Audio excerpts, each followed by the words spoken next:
Hey everybody, welcome back to Neuman K-9 Academy's YouTube channel. Today we're going to talk about preventing your dog from becoming dog reactive. Imagine you take your dog out for a walk, they're passing people, dogs, bicycles, all these things, they're totally relaxed and carefree. That's what this video is going to be about, giving you some tips and techniques to create that same type of picture. Keeping your dog calm on a walk begins day one.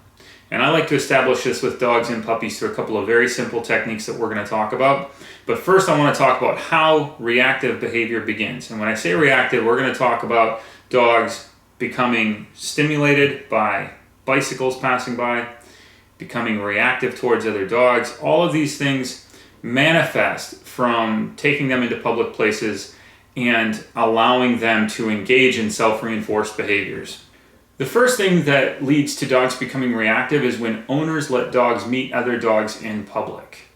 And this is because there's excitement that comes from the experience of meeting other dogs.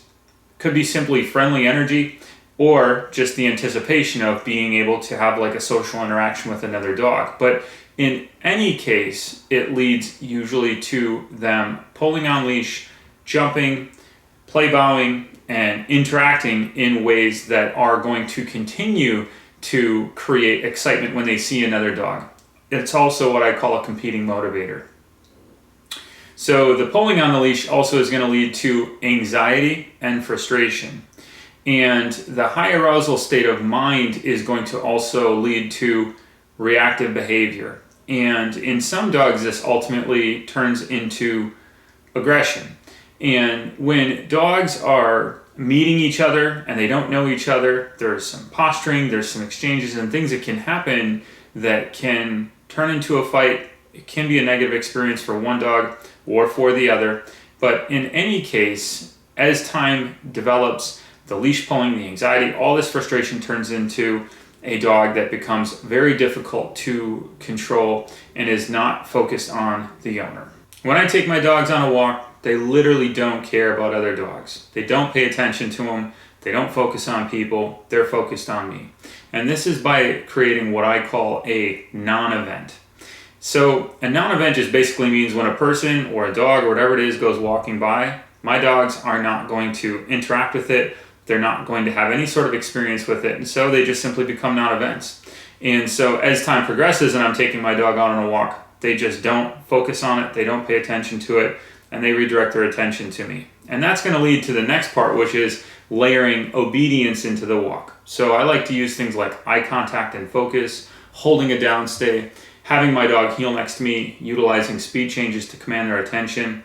I also teach my dogs a leave it command, so that means disengage from whatever it is, redirect your attention to me.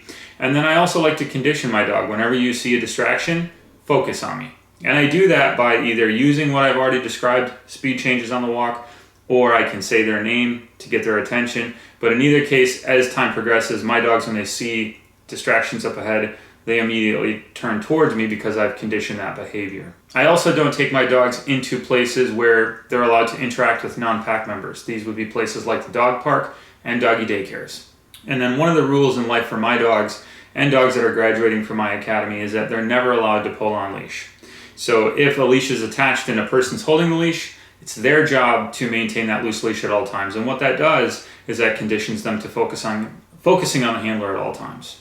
When you are going to take your dog on a walk, and as we're talking about using these precautionary tips to prevent reactive behavior, I also want to emphasize having good equipment in place. And so I like to use a gripper leash. I do not ever use, nor do I recommend using a flexi leash or a retractable leash. Have your dog wearing a sturdy collar. This is one that does not have a quick release and also something that they cannot slip out of.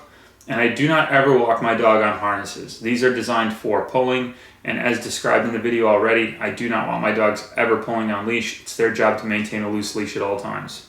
I use a balanced approach to training, so as we're talking about obedience, commands, my dogs have learned through positive reinforcement, hundreds of repetitions, what it is that I expect from them, and they're motivated to do it. But I also realize that dogs, as they're going out into public places, will be presented with competing motivators, environmental variables, and that at some point in time I may need to give a correction for not following a command. So I also do have my dogs wearing a corrective collar when they're out on a walk. If you're going to do the same thing, whether it's a pinch collar, electronic collar, or any other type of corrective collar, I want to emphasize, make sure your dog knows the commands and your expectation of them as you're incorporating them into the walk. On behalf of Neuman K-9, thanks for tuning in. I hope you found these tips helpful. Please feel welcome to comment below, as well as visit us online at mndogtraining.com.